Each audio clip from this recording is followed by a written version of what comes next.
ACP Shalini Verma, जिसकी उम्र लगभग 28 वर्ष थी, को एक बड़े मेट्रो शहर की भागम भाग से इस छोटे लेकिन राजनीतिक रूप से बेहद संवेदनशील और प्रभावशाली लोगों वाले जिले में स्थानांतरित हुए अभी मुश्किल से 3 दिन ही बीते थे।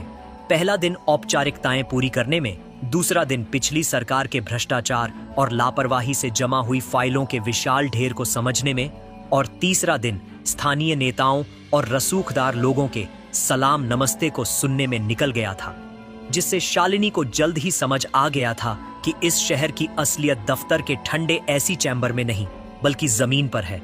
चौथे दिन की सुबह उसने खुद से यह कहते हुए कि फाइलों में वह नहीं लिखा होता जो लोगों की आंखों में लिखा होता है, बिना किसी सुरक्षा के एक साधारण सूती कुर्ती, हल्के मेकअप में अपना आईपीएस बैज और सरकारी रुतबा घर पर छोड़कर एक आम लड़की की तरह शहर की नब्ज टटोलने निकली। अपने वृद्ध हृदय रोगी पिता मी शर्मा को फोन करके उसने आश्वस्त किया कि वह बिल्कुल ठीक है और एक आईपीएस होने के नाते वह अपना ध्यान रख सकती है, क्योंकि असली पुलिस वाला वही है जो बिना वर्दी भी पुलिस वाला लगे। हालांकि पिता की आवाज में हमेशा की तरह अनजानी चिंता जरूर थी। शालिनी बाजार की चहल पहल, सादगी और स्थानीय लोगों की आंखों में छिपे दबे हुए अहंकार और किसी अज्ञात भय के एहसास को समझने की कोशिश कर ही रही थी कि तभी सुबह के 9:15 बजे टायरों के जलने की कर्कश और तेज आवाज के साथ 2 काली चमकती हुई इंपोर्टेड एसयूवी गाड़ियां, जिनमें जोरदार हॉर्न बज रहे थे, ठीक उसके सामने आकर रुकीं और ब्रेक इतने जोर से लगे थे कि बाजार में दहशत फैल गई और पास की चाय की दुकान पर बैठे कबूतर भी फड़फड़ाकर उड़ गए। पहली गाड़ी का शीशा नीचे हुआ और अंदर से एक भद्दी गाली सुनाई दी। फिर दरवाजा खुला और बाहर निकला रौनक सिंह, जो स्थानीय दबंग नेता सुरेश सिंह का इकलौता बिगड़ा हुआ वारिस था। उम्र भले ही 30 पार थी, लेकिन हरकतें किसी सड़क छाप गुंडे से भी बदतर थीं, और सुबह सुबह ही उसकी आंखों में शराब और दौलत दोनों का नशा चढ़ चुका था। रौनक ने अपना काला चश्मा उतारा और शालिनी को सिर से पैर तक घूरा, एक ऐसी अभद्र निगाह जिसने शालिनी के अंदर के अधिकारी को तुरंत जगा दिया। अरे वाह, सुबह सुबह क्या नजारा है। मैडम अकेली? नया शहर लगता है। मेरी गाड़ी में लिफ्ट ले लो, ऐसी बहुत अच्छा है। रौनक ने पान चबाते हुए भद्दे तरीके से कहा, जिस पर शालिनी ने अपनी आवाज को शांत पर किसी बर्फीले पानी की तरह ठंडा रखा। तमीज से बात करो। रौनक ठाका मारकर हंसा। तमीज? अरे लल्ला, मैडम को तमीज चाहिए। मैडम, हम तो बहुत तमीज वाले हैं, बस हुक्म तो करो। फिर उसने अपनी सीमा लांघते हुए, अनाधिकार चेष्टा करते हुए अपना हाथ शालिनी का हाथ पकड़ने के लिए बढ़ाया, जो शालिनी के लिए अंतिम बिंदु था, और उसके अंदर का संयम टूट गया। जैसे ही रौनक का हाथ उसके हाथ के पास आया, शालिनी ने बिजली की तेजी से अपना हाथ उठाया और छटाक की गूंजती हुई आवाज के साथ एक जोरदार थप्पड़ रौनक के गाल पर पड़ा। पूरा बाजार, जो अब तक तमाशा देख रहा था, सन्न रह गया। रौनक, जिसके चेहरे पर जबरदस्त बेइज्जती, गुस्सा और हैरानी थी, अपना गाल पकड़े खड़ा रहा। उसका महंगा चश्मा टूटकर सड़क पर गिर चुका था। शालिनी एक कदम आगे बढ़ी। उसकी आंखों में अब आग थी और आवाज में किसी तलवार की धार सी तीक्ष्णता थी। अब समझ आया, यह औरत एसपी है। तुम्हारी किस्मत अच्छी है कि मैं अभी ड्यूटी पर नहीं हूं, वरना पब्लिक न्यूसेंस और सरकारी अफसर से बदतमीजी के जुर्म में अभी हवालात में होते। उसने रौनक के कंधे को धक्का दिया और वहां से चल दी। जाते जाते उसने रौनक की आंखों में आंखें डालकर कहा, और हां, वह जो टूटे चश्मे का कचरा फैलाया है, उसे उठाकर डस्टबिन में डाल देना। स्वच्छ भारत अभियान चल रहा है। लेकिन यह बेइज्जती रौनक और उसके दबंग पिता सुरेश सिंह को हजम नहीं हुई, और रौनक सीधा अपने बाप के आलीशान बंगले पर पहुंचा, जहां सुरेश सिंह अपने हुक्के के धुएं में अपनी सत्ता का आनंद ले रहे थे। बेटे का लाल गाल देखकर सुरेश सिंह समझ गए कि मामला गंभीर है, और एक औरत ने मेरे बेटे पर हाथ उठाया। उनकी आंखों में तुरंत बदला लेने की क्रूरता चमक उठी। उन्होंने तुरंत अपना फोन उठाया और सीधे राजधानी में बैठे एक बड़े मंत्री को मिलाया। अपनी पहुंच और धमकियों का इस्तेमाल करते हुए शालिनी का चरित्र हनन करने की साजिश रची। साथ ही अपने भरोसेमंद लोकल अखबार के संपादक को बुलाया और आदेश दिया कि कल की हेडलाइन बनाओ, नई एसीपी पर उत्पीड़न के आरोप। अगली सुबह शालिनी जब अपने दफ्तर में थी, तो चपरासी एक अखबार लेकर आया। फ्रंट पेज पर सबसे बड़ी हेडलाइन थी, नई एसीपी पर यौन उत्पीड़न के आरोप, नेता के बेटे ने चरित्र पर उठाए गंभीर सवाल। और साथ में शालिनी की एक पुरानी, एडिटेड और क्रॉप की हुई तस्वीर रौनक के साथ छपी थी, जिसमें दावा किया गया था कि शालिनी ने पार्टी में पैसे मांगे थे और मना करने पर थप्पड़ मारा, जिससे शालिनी का खून खौल उठा, क्योंकि यह चरित्र हनन का खुला हमला था। कुछ ही देर में उसके लैंडलाइन पर डीआईजी साहब का फोन आया, जो आग बबूला थे। शालिनी, ये क्या तमाशा है? ऊपर तक शिकायत पहुंच गई है। तुमने कानून हाथ में क्यों लिया? तुम्हें तुरंत चार्ज से मुक्त किया जाता है, तुम्हें सस्पेंड किया जाता है। अपनी बेगुनाही अब इंक्वायरी कमेटी को समझाओ। शालिनी पर यह दूसरा, उससे भी भयानक हमला था, लेकिन सबसे बड़ा प्रहार तब हुआ जब उसने अपनी मां को फोन किया और पता चला कि पिता मिशर्मा बेटी की इज्जत पर लगे इन बेबुनियाद दागों और सस्पेंशन के सदमे को बर्दाश्त नहीं कर पाए और उन्हें घातक हार्ट अटैक आया था।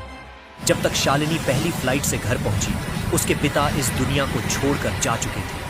अस्पताल में अपनी मां को रोते हुए देखकर और पिता की चिता के सामने खड़ी शालिनी के दिल में अब दुख नहीं, बल्कि ठंडी फौलादी प्रतिशोध की आग जल रही थी, क्योंकि उसने कसम खाई थी कि इन लोगों को वह नहीं छोड़ेगी जिन्होंने उसके पिता की जान ली है।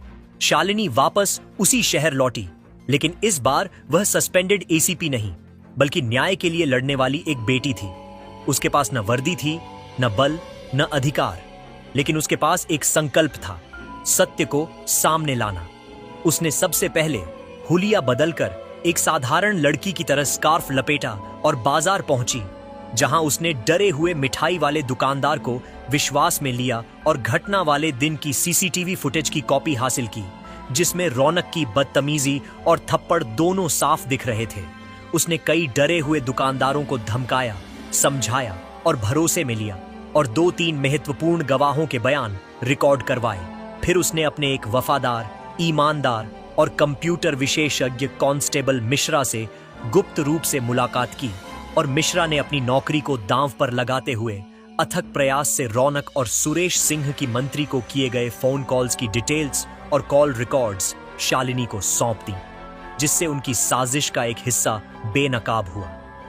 लेकिन सबसे बड़ा सबूत अभी बाकी था और शालिनी को पता चला कि रौनक और उसके गुर्गे रोज रात शहर के बाहर एक फार्म हाउस पर शराब पीकर अपनी बहादुरी की डींगे हाँकते हैं। शालिनी ने एक वेटर को पैसा देकर एक हाई डेफिनिशन ऑडियो रिकॉर्डर उनकी मेज के नीचे रखवा दिया और उस रात नशे में चूर रौनक ने अपने दोस्तों के सामने डींगे हाँकते हुए खुद ही कबूल किया कि कैसे उस एसपी औरत को घमंडी दिखाने के लिए उन्होंने एडिटेड तस्वीरें छापी, कैसे पापा ने एक फोन घुमाया और वह घर बैठ गई और कैसे उसके बाप की मौत हुई।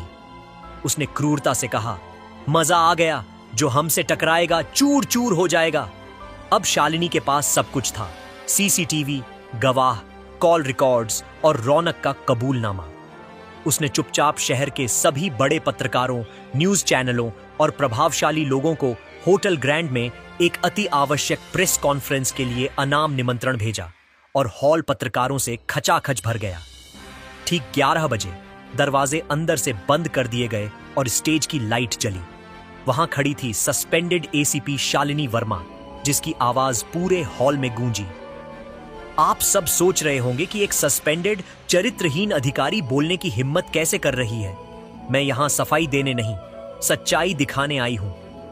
शालिनी ने प्रोजेक्टर पर सबसे पहले सीसीटीवी फुटेज चलाई, जिसमें रौनक की बदतमीजी साफ दिख रही थी। फिर उसने गवाहों के रिकॉर्डेड बयान चलाए, जिन्होंने पुष्टि की कि रौनक ने ही अभद्र व्यवहार किया था। और आखिर में उसने अंतिम, सबसे विनाशकारी सबूत चलाया, रौनक सिंह का खुद का ऑडियो कबूलनामा, जिसमें वह चरित्र हनन और अपने पिता की मौत का मजाक उड़ा रहा था। हॉल में सन्नाटा छा गया। कई पत्रकारों के हाथ कांप रहे थे। शालिनी की आंखों में आंसू थे, पर उसकी आवाज में एक अटल संकल्प था। इस सब की वजह से मैंने अपने पिता को खो दिया। मेरे पापा की मौत का कारण ये लोग हैं, और आज मैं यह लड़ाई सिर्फ अपने लिए नहीं, हर उस लड़की के लिए लड़ रही हूं जिसे ताकत के जोर पर चुप कराया जाता है। अगले 15 मिनट में वह फुटेज और ऑडियो देश के हर न्यूज चैनल पर ब्रेकिंग न्यूज बन गया, जिससे राजधानी में हड़कंप मच गया और विपक्ष ने सरकार को घेर लिया। सिर्फ 24 घंटे के भीतर हाई लेवल जांच कमेटी ने शालिनी को पूरी तरह से क्लीन चिट दी और उसे तुरंत सम्मान के साथ बहाल करने का आदेश दिया। और उसी समय पुलिस की कई गाड़ियां दबंग नेता सुरेश सिंह के बंगले पर पहुंची।